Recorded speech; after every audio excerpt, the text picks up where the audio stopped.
de l'État,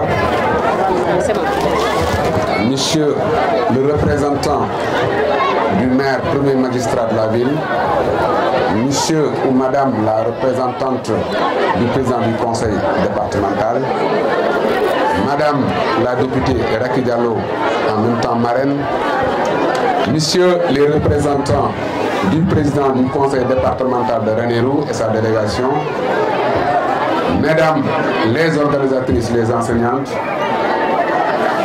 Mesdames et Messieurs les invités, chers amis, je suis très honoré aujourd'hui de prendre la parole devant cette assemblée pour célébrer le 8 mars, journée internationale de la femme.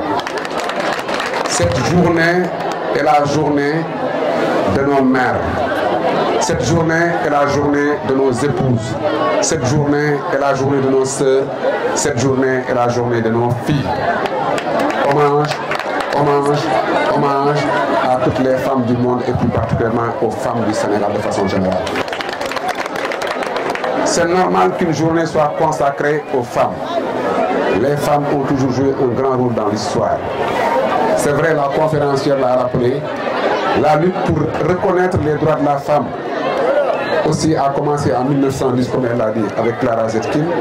Ça s'est poursuivi en 1917 avec les femmes de Saint-Pétersbourg. Mais c'est en 1977 que l'ONU a consacré définitivement le 8 mars comme journée internationale des femmes. C'est une journée aussi qui me rappelle que les femmes ont toujours joué un grand rôle dans notre pays et partout ailleurs.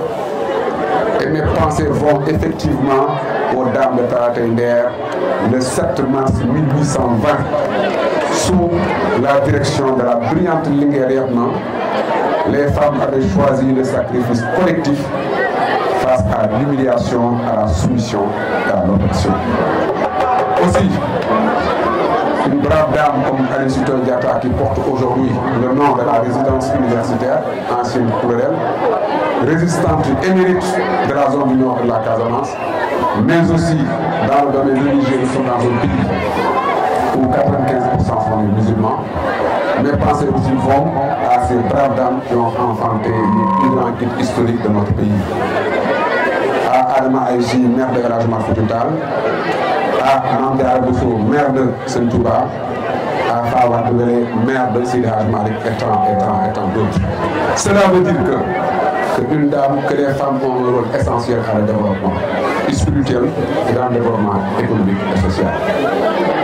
Quelqu'un disait aux Nations Unies que suite à une étude que toutes les administrations où les femmes ont de grandes responsabilités, les résultats ont été au rendez-vous. Un autre grand penseur disait que vous les femmes, vous portez la moitié du ciel sur vos épaules. Je veux que cette fête soit belle.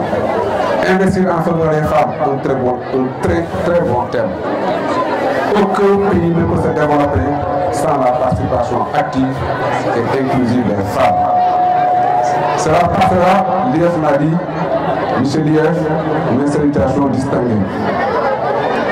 La réussite des femmes passe par l'éducation d'abord, la formation, l'accès au capital, l'accès au crédit et aux fonds d'investissement prévus dans le budget de l'État destiné uniquement aux femmes.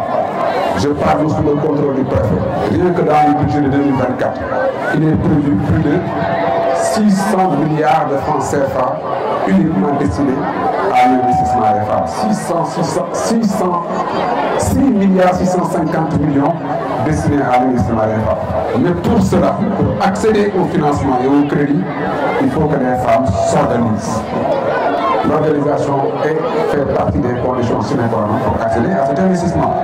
Madame, il faut vous légaliser. C'est pourquoi j'ai donné l'exemple de ce GIE qui m'a accompagné, qui s'appelle Mamadou Baïli. Monsieur le Président, c'est 200 et quelques femmes qui se sont regroupées en un GIE d'acteurs économiques. Disposant de leur papier, un bureau, toutes les conditions légales. Et elles ont commencé déjà dans l'élevage, l'élevage, etc., maraîchage, horticulture, etc. C'est un exemple vivant. C'est pourquoi je me suis fait accompagner pour toutes ces dames. C'est ce que je conseille à nos dames, à nos femmes, de s'organiser en groupement pour pouvoir accéder aux crédits disponibles par l'État.